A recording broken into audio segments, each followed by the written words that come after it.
Hello, everybody. My name is Julian. I'll be leading us through today's webinar that we do host on a monthly cadence.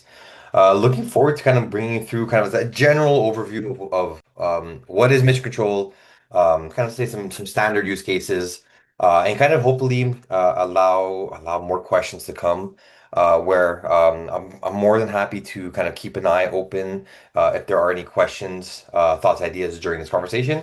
But if I'm not able to get to them today, I will definitely be able to follow up with anyone in particular and be able to kind of make sure no rock stays unturned.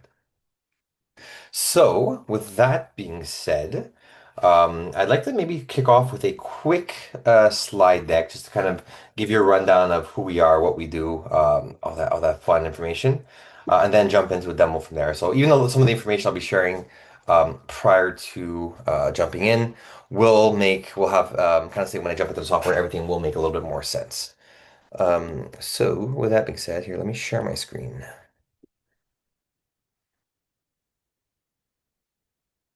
Yeah, so look, excited to kind of give you this overview. In terms of quick introductions here, look, my name is Julian. I am an account executive here at Mission Control.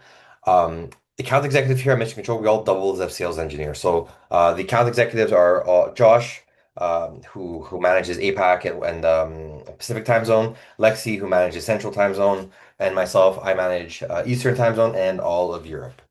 We are all account executives, but we are the people to bring you through a demo and your sales process from head to toe. And if any of us need to bring in, let's say, someone a little bit more process oriented or technical, we can always find that to bring in the right person at the right time.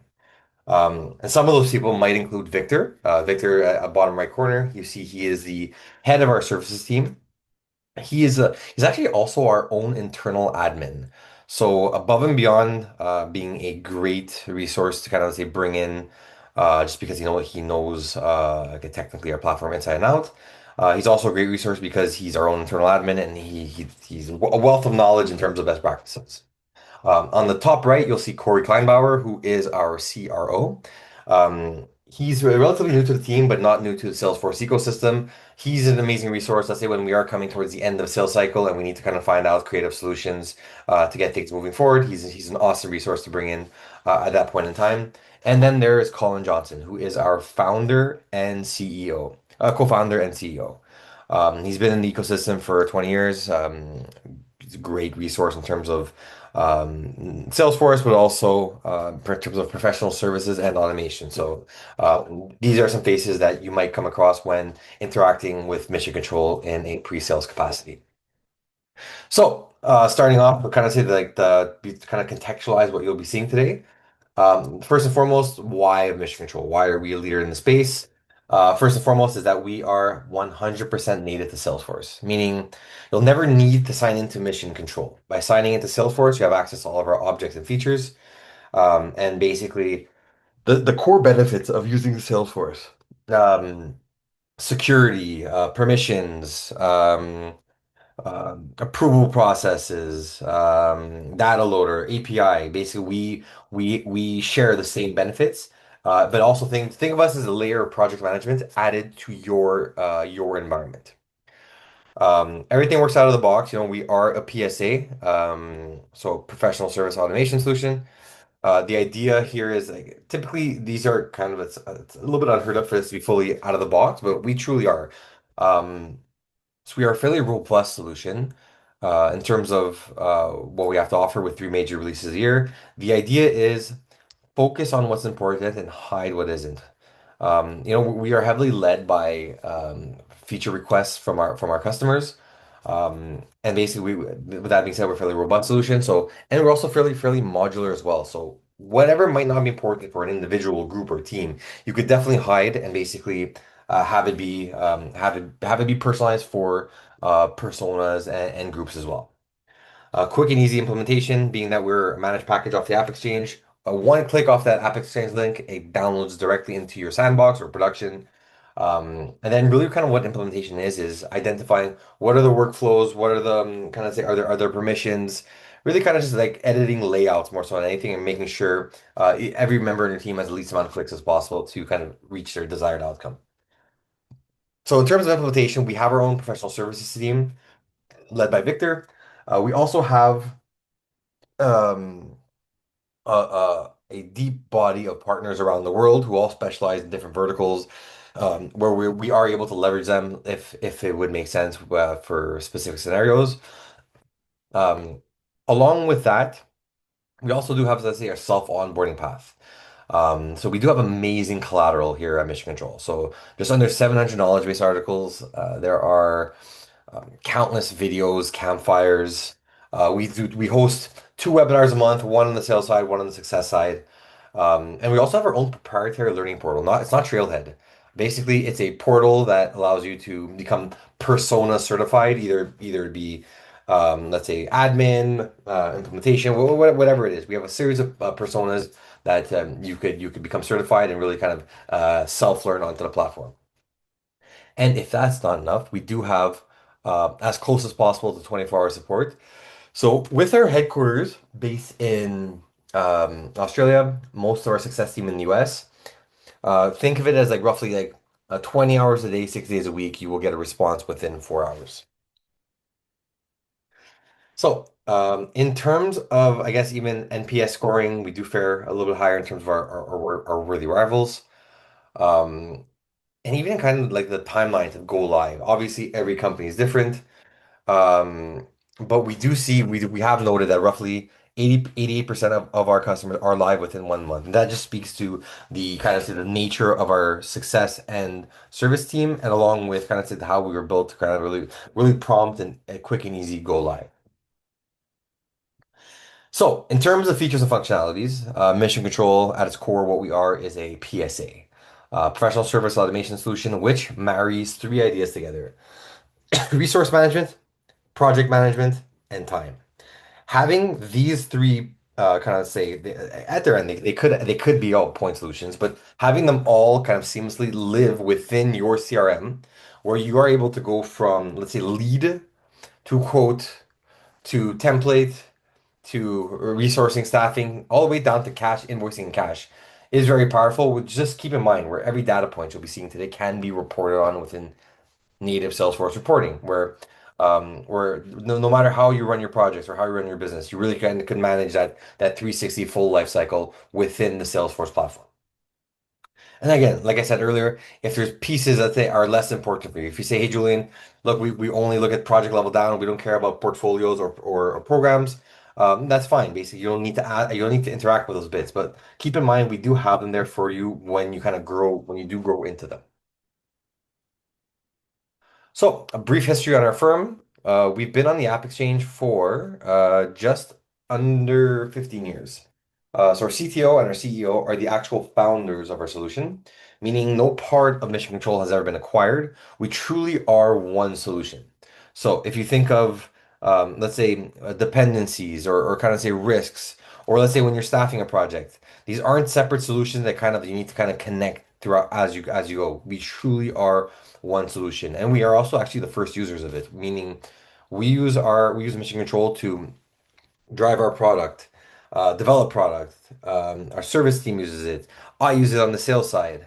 Um, Imagine onboarding employees, offboarding employees, control processes.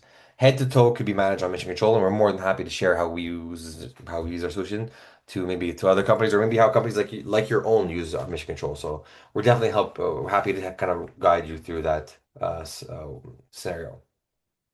Um, so, in terms of customers we work with, you do work with a slew of industry leaders. I do have some case studies. More than happy to share if anybody requests. But and even I have some logos here I'd love to share, but NDA says I can't.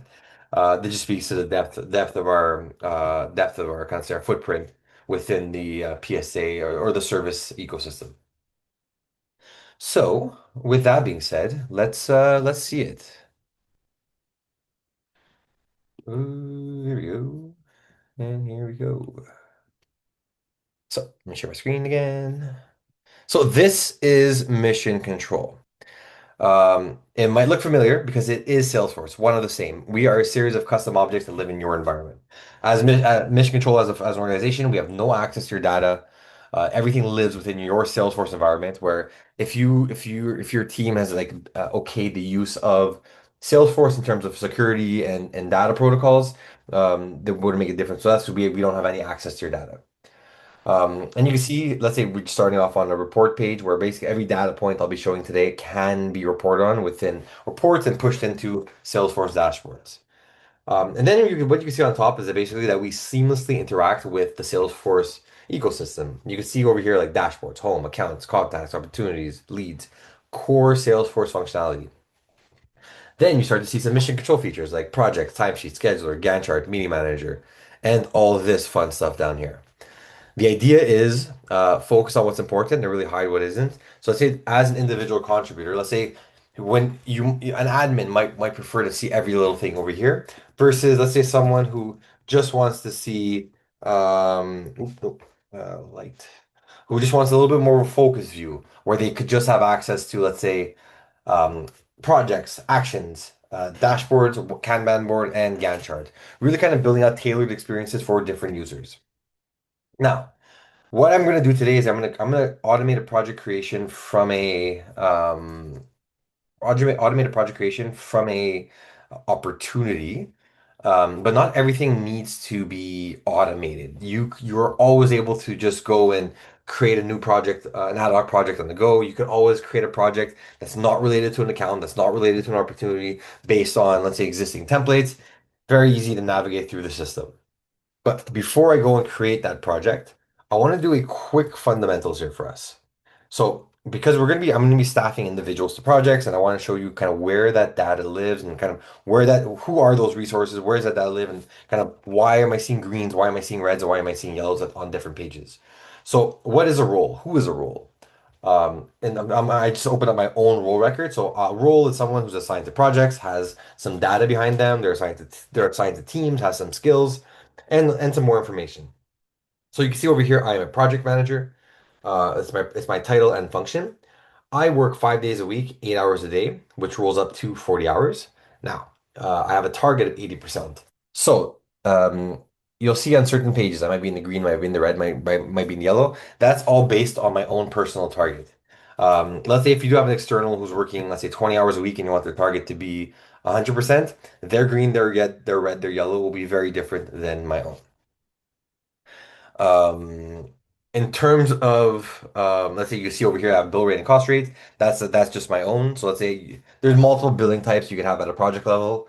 But I have my own bill rate, my own cost rate. That's not to say we can't use rate cards or we can't you do like blended rates or whatever it is. This is just to show everyone has their own baseline cost and bill rate. Now, jumping into some fun stuff here that I want to show you. What you see over here are the related records. I am assigned to multiple teams. So I'm assigned to, let's say, I could be part of APAC team or APAC staff. I could be part of project managers. There's no real limitations on how you want to set this up. So you could be part of multiple teams, and you could have multiple skills. A skill could be language, could be a certification, could be whatever you can imagine. You can kind of let's say add that to your skills, and even provide proficiency level and enjoyment factor to them, which means you're able to kind of say further qualify these skills. So why is this important? There will be a point in time when you need to staff your project, and you might want to know, does I need to I'm looking into someone, let's say on my North American team who speaks French. You'll be able to filter by these sets of criteria, and then look into with those sets of criteria, kind of say further filtering your bench. You can look at the capacity of those who might be a good fit, and then make an informed decision on who is the best resource to staff that action. Also, not to say, let's say if you were looking at it from like a bird's eye view, a bench view, let's say more of a resource planning view. This is a great way to understand, hey, 6 months from now, I know we have some big projects coming in. What does the capacity look like for my French-speaking team from North America? So, great way to kind of say filter and slice and dice your bench as needed. And last thing I do want to share here is we do have our holiday object. Why is this important? Holidays are intimately connected with capacity. So we have our own, let's say, functionality here where you could submit your time off. Time could be associated to, let's say, a holiday allowance, which could be accrued, a bank of hours. You could have approval processes. I do this internally when I book my time off, and then also then my CEO is the one who approves my time off.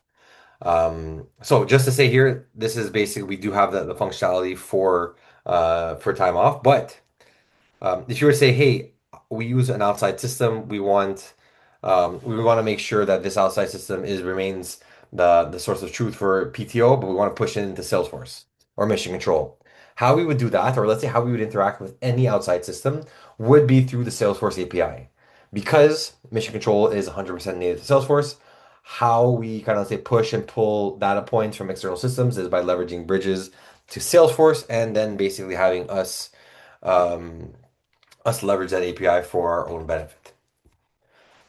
So, with that being said, what I'd like to do right now is go back, go back to an opportunity and really launch a project here.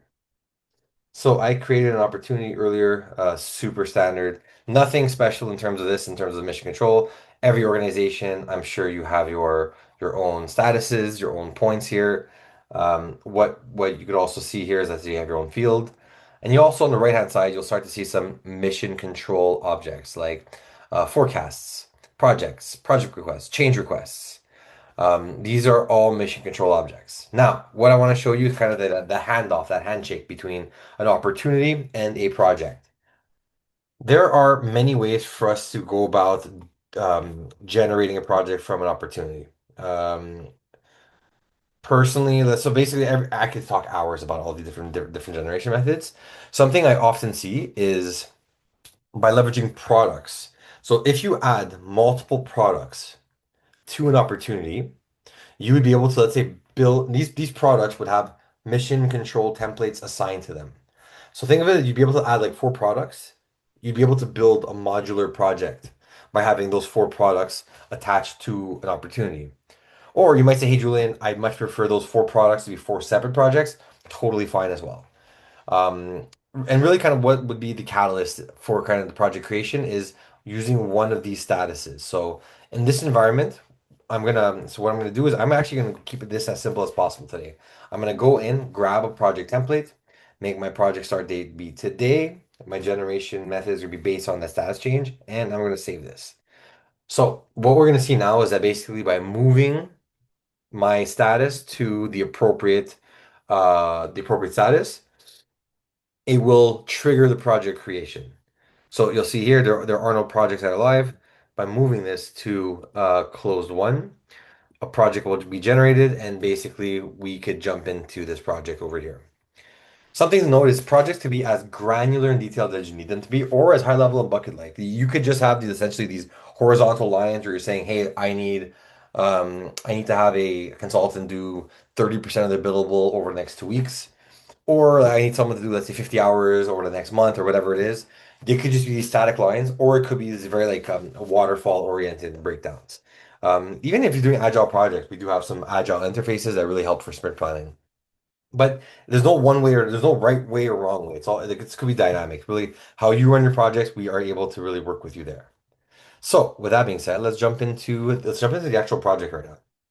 So this is a project I spun from a template. In terms of how do you create a template, let's just show you something over here, how simple it is. Any project, any project in Mission Control, if you click this template box, it becomes part of your template bank. So there's no like black magic, there's no like voodoo behind the scenes here. This is basically any project that like you don't need to hard code anything. Any project that is created can be part of your template bank. Now, going a little bit further down, what we can see here is that we have our project hierarchy. So we have a 7-layer project in Mission Control. The highest level is 2 levels above a project, which is portfolio management. Under portfolio, we allow for programs. Then under a program, you'll have a project like you can see over here. Now, this project is what's the one-to-many relationship between projects and programs and portfolios. Then, below a project, what you'll see here is you have a phase. Below a phase, you'll find milestones. Below a milestone, you'll find actions. And below an action, you'll even find checklist items. You don't need to use every one of these layers, but they are there for you to use if you'd like to use them. What we could also see here is basically there's a lot of data that has been pushed in from this template.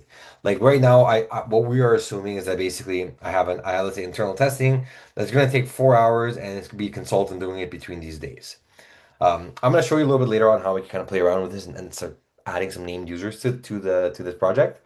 But before that, I do want to show you do have a slew of tools here that could be helpful for you as you navigate the project. So one of them that's important and typically a fan favorite is the Gantt chart. So the Gantt chart really is kind of a timeline view of a project, but we do have ways that we can enrich the critical path and integrity of a project. So in terms of speaking to the hierarchy that I showed you earlier, we have our project over here. Then we have the yellows are our phases. Under our phases, we have milestones, and under those milestones, I even have actions. Let's zoom in a little bit further. So what we can see here is I've also built out some dependencies. To build a dependency, it's really just dragging and dropping between action or milestone or whatever it is, and basically connecting them. And then when you connect them, basically you could add a lead or a lag to them. What we also have visibility on is our baselines and our actuals. So let's say this functional configuration gets pushed out to the second.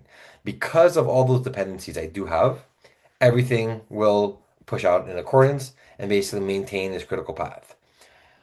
Something else that's I think is kind of cool was part of a release last year is adding constraints to a project. So a constraint would allow for a constraint would allow for someone to kind of say add like start no earlier than, finish no later than, so on and so forth to individual milestones or actions. So really kind of adding like a rigid nature to a project. So we have our project over, we have our kind of say a little bit of like a chart over here on the left-hand side. And even this image could be exported to PDF, CSV, PDF, CSV, PNG. You can also import JSON files and kind of say load projects directly from that. Now, if you tell me, hey, look, I much prefer to live on a Kanban board, that's totally fine as well. Kanban board will allow for more of a card style view, which is very standard in other project management solutions, but easy for us to kind of say jump through them. So let's say if I want to see who's working on what, I could go look at the action owners. If I want to see, let's say, what are the priority of different actions, or even move something from a different action to like a different priority, you could do it directly from these card pages, or even understanding of kind of say what are the statuses of every different action.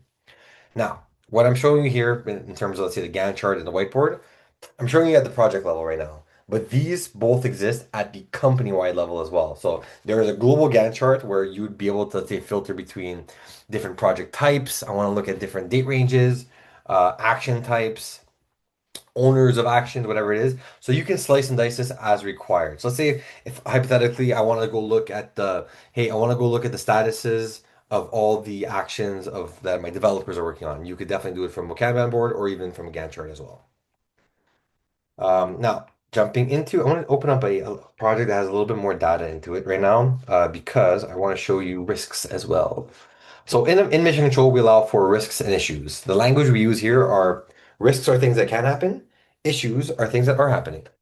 Um, so jumping into my risk log over here, what we'll see is that we have a risk matrix with a slew of risks at the bottom. These risks have all been qualified and assessed and now live in my risk log. So let's just say you can see over here, risk can have an owner, can be assigned to a milestone action, can really kind of pointing out where a risk may live. Um, but what's really important here is being able to move this from a risk log to an issue log. So let's say all else fails, worst case scenario, everything hits the fan. So what we could do is promote the risk to an issue. So moving it from a risk log to an issue log. Now, question. So, but something I think I said earlier, every data point in mission control can be reported on. This is true. And I think some people might just start thinking like numerical data, but there's also, let's say, data like being able to create a report with all live issues. Have that live on your homepage, and within that report, you'd always see who the risk owner is, how many days has this risk been alive for, what are next steps, and so on and so forth. Kind of being able to cherry pick information throughout the system and really kind of prompt it for you to kind of say manage your data or read your access your data as efficiently as possible. Now, jumping back into my project over here, um, something I want to show you is we are able to manage expenses at a project level. So you can log expenses, attach them to purchase orders. And also, even let's say within the actual project itself, let's say if I go into an action over here, these actions will have the ability to manage material costs. So let's say if you do want to add material costs at a project level, you can add them at the action and really kind of have billable and cost, so you can even kind of say manage your margin directly within Mission Control. Now, jumping back into my project, what we go see over here is that we have our action pad. Like as I said earlier, like I use Mission Control for my on my day to day because first of all, I work here. Second of all, um, we've set up, so let's say, some automation that's really helpful for me to manage my day to day tasks, and be as efficient I guess like as an efficient account manager and account executive as possible. But let's say people on my service team. So the page like this, I personally don't use that much. Let's say people on my service team, people on my success team. This is the action pad is their best friend, where you do have visibility into, let's say, action summary, overdue actions, total hours, and then this could be filtered to different individuals, where you're able to log your time directly here, have just a list of hours to complete, and really kind of leverage project data and information as efficiently as possible. Now, how in terms of even let's say how do you kind of set up billing on a project? I think this is kind of first and foremost. This all came in from the template I created earlier. And this template, how I've created. Let's go back to the original project actually. This template I created, it is a milestone-based billing project where you'll see over here I have a signature that once I get the signature, uh, the $5,000 billing milestone will have been completed. And what will happen is that it will create a billing event for us. Now, in terms of those billing events, this is where basically, look, I've been in the PSA space for a while. I've been in mission control for a couple of years. I have yet to come across a billing type that we don't manage efficiently and well. And you see over here in billing types, we can manage anything you can imagine within the PSA space. So, fixed price plus expenses, time and material, control the milestones, deposits, which are kind of like chipping off the block, and retainers, which are just essentially monthly retainers. How you build these and cost these is totally up to you, where we're very flexible in terms of rate card, skill based, role based, or standard. Same thing for costing.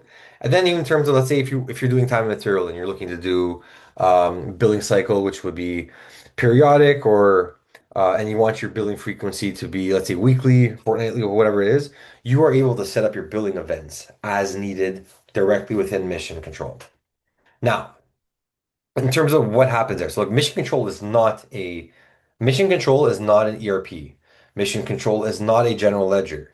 But what mission control does very well and um, pretty comprehensively is it creates billing information. So let's jump into this signature over here. Let's just say I signed this or someone signed it and basically we were able to send for invoicing. What that process might look like is let's say just moving this to complete, saving this, jumping back into my project.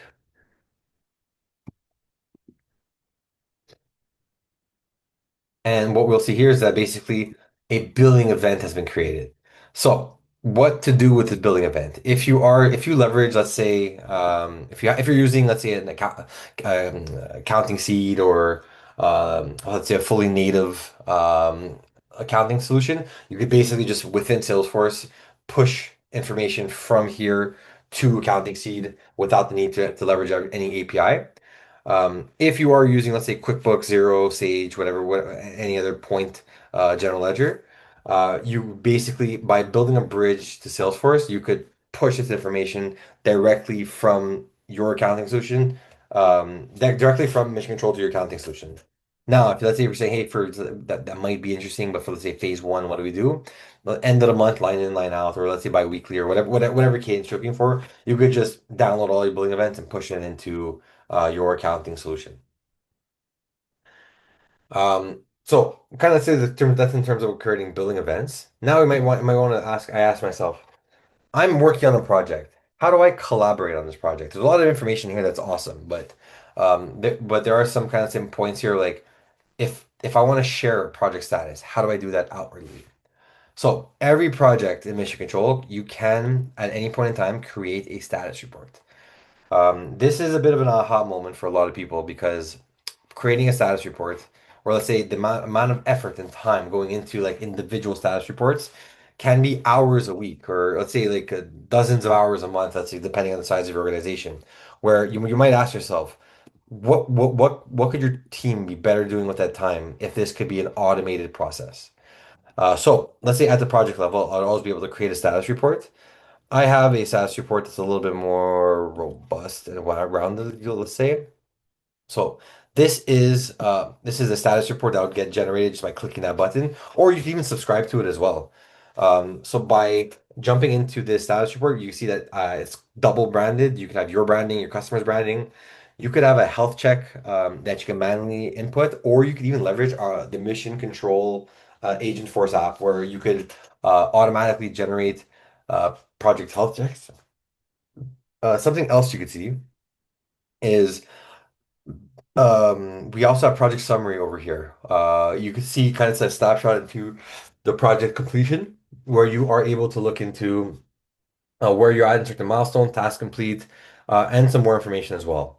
So this report is highly editable, but not editable like that's not editable in a way where like could you change the color of this blue or could you move this to this side? More so, let's say if there's certain bits you're looking to scale back on or roll up on or not include at all. That's where it's very flexible. Where let's say you could hide the owner, or let's say if you're sharing this outwardly and you don't want to share checklist items, you just want to share milestone level progress. That's fine as well. If there's certain like parts of a project you want to be excluded from this, that's fine as well. That's where like the flexibility does shine over here. Now, jumping back a little bit for lower, you can see that we can inject a Gantt chart. We have our time logs over here. We have our budget summary, issues, risks. Very, very important information that you do want to live in a status report. Now, all the status reporting, basically, it's automated. This is where you can save a lot of money by saving a lot of time. Now, this is one of our pieces of collateral that's awesome. Something else we could do. Any bit of mission control can be expressed in Experience Cloud, where you could kind of let's say live like collaborate through that third party CSS webpage where um, everything can be kind of say I think of it as like a widget you're pushing into a web page where you kind of expose different elements of mission control. But let's say to take a step back from that, you might just be like, hey, Julian, I think we just need a read-only link that's a real-time snapshot into a project lifecycle, which is why we have our read-only links. So let's go a little bit. Every project has one of these. In terms of license requirement, basically, you need to get one license for your whole org to open up this functionality, and basically, you could do as an infinite amount of unique URLs with one license. You can see on this unique URL, I've told it I want you to display the Gantt chart and I want you to display risks and issues. So what this does is allows you to have this unique URL that is not credentialed and allows you to kind of say share real-time access into your project's lifecycle without really kind of buying an extra seat for your customer or prospect as needed. So you can see over here, this is get a real snapshot into life cycle of a project, but I can't really move these because this is truly a read-only project page.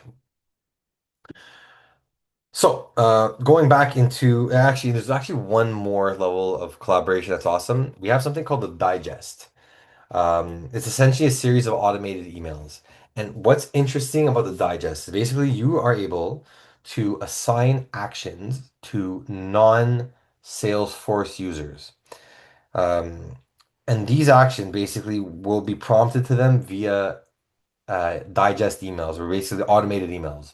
Now, these people will get a list of the action that's assigned to them, or basically just the one action that is, and kind of say whatever whatever like the due date is. Now, will these people ever be able to go into Mission Control or Salesforce and like physically complete an action? No. But we do give you the ability to like highlight this information to individuals who can tell one of your project managers or leads that basically they completed something so that their actions will take effect into a project. Now, jumping back into my project over here, something I do want to show is like in terms of staffing a project. There are multiple ways for us to staff a project. We have a standard resource request flow, which is pretty much what you would expect, where basically you could build a resource request and have those requests kind of live in a backlog where someone's able to staff a person based on skills, teams, whatever they're looking for. We also have a full auto assignment wizard. This is basically it helps you give a weighted approach to saying, hey, look, these are the things that basically I think is important for staffing. If it's like it could be proficiency of a language, it could be team, it could be geographic location, whatever it is. And the weighting will give you a certain match fit where you could auto assign a full project within one click, or it can even happen within that automation from opportunity to project. But now let's say for the purpose of today's discussion, what I want to show you is kind of a little bit more realistic. Let's say if you were to start day one, what would probably be the best tool for you? Which is something we have over here, which is called the Resource Assignment Wizard. So the Resource Assignment Wizard is very helpful in being able to navigate um, through, let's say, teams, skills. Let's say if I'm looking for this one, let's say, hey, I want to look at my team of developers and see who might be the best fit for an action I have coming up. I could further qual this by skills and so on and so forth, but let's just look at my team of developers. What we can see over here is that basically uh, there are two developers on my team who are definitely in the red, meaning they are overbooked, they're well past their target, and this is how much hours they're working every week. But then you can see I have a slew of other people who are strictly in the green. So let's say if I want to put Bethany onto this project, I could just drag and drop her over here. And what we could also do is add as many contributors as I'd like. Let's just say I want to add Joel as a contributor. And so he does get visibility into the actual project. And he doesn't necessarily need hours, although he can take hours. So let's say if I put 2 hours here, oh, no, not 23, 2 hours here. Those 2 hours will get pushed from the billable of the action owner down to the contributor. So pretty easy, super easy way to kind of say go from um, go pretty easy way to go from let's say placeholder resource to a named user. Yes, you can assign. I see Judy. I think I just went over this, but I'm not sure if you can assign tasks to customers. And basically, when you assign a task to a customer, they don't unless you buy them a license, and you could give them you can make a customer permission. The assigned task could be, let's say, surfaced in a customer community portal, or you could just, let's say, do those emails like I was mentioning earlier, the digest where you're assigning a task to them. They have visibility on the task, but they don't have access to Salesforce. So they could complete their task, then call you and be like, "Hey, Julie, I just finished the task," and basically it's up to you to complete it. So that those are kind of, let's say, the fun ways we have to staff a project.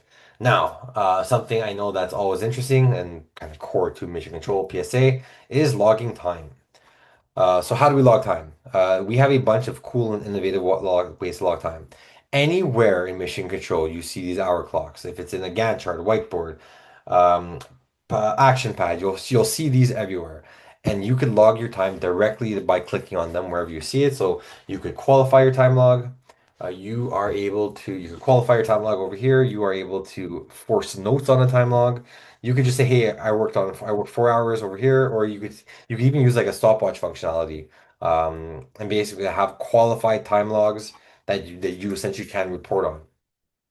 Above and beyond that, we also have our global action button. So no matter where you are in Salesforce, you can always log time directly. Let's say if you're on like a lead page and for some reason you're like, oh, I want to start logging time, you could definitely just use our global action button.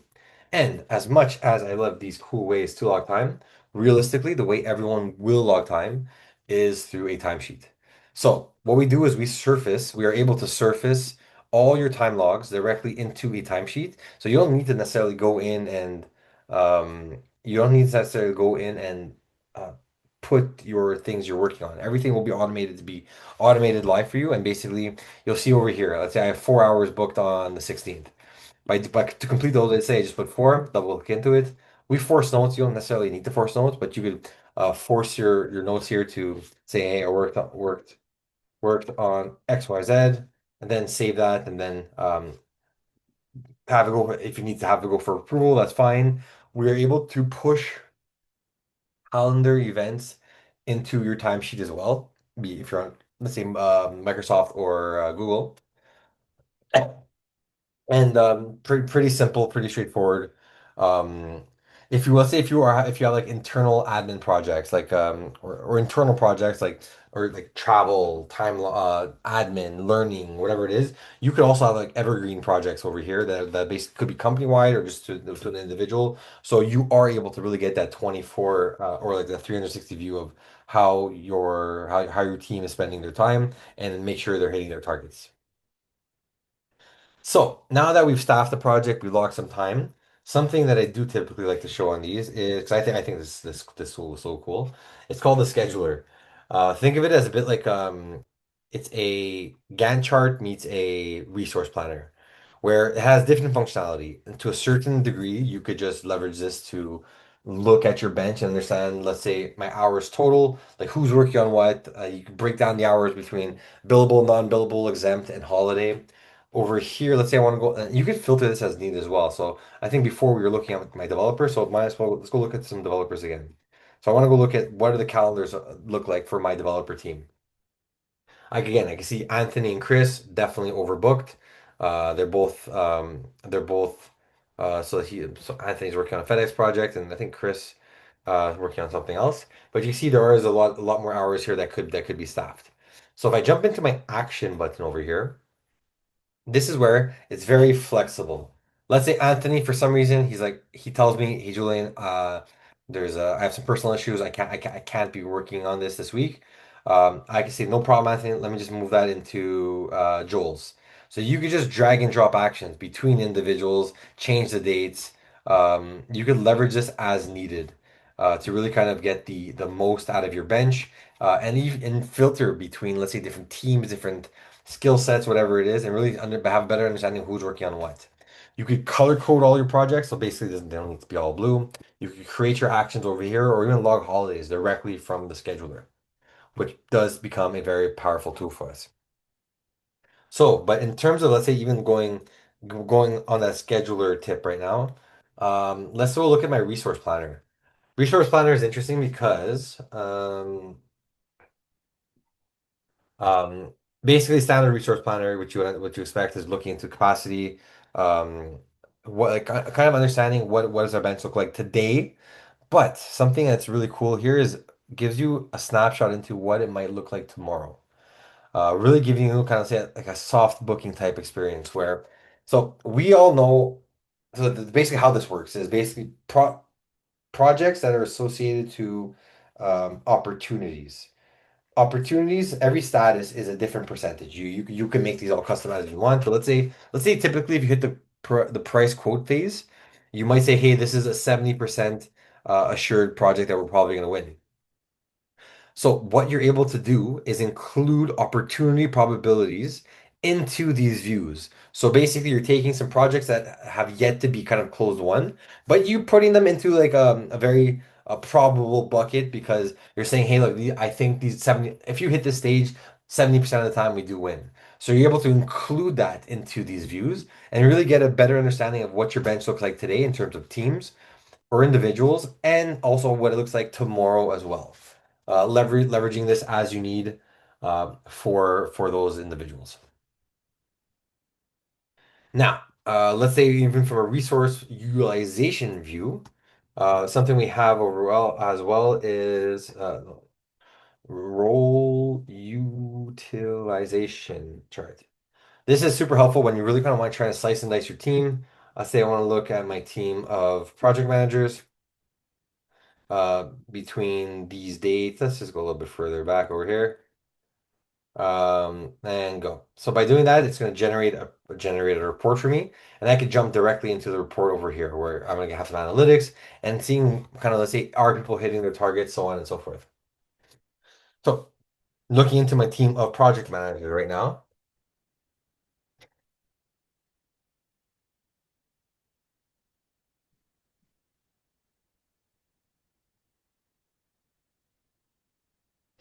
What you'll see here is basically I'm the only project manager that's working. You have visibility on, let's say, the hours scheduled and completed. Let's go look at myself over here because I think there might be more data of myself. So let's say there for some reason there's one week where I did 9,000%. Obviously, my numbers are skewed here a bit, but you can see where some weeks I'm in the green, I'm in the yellow, and most people are all in the red here over here.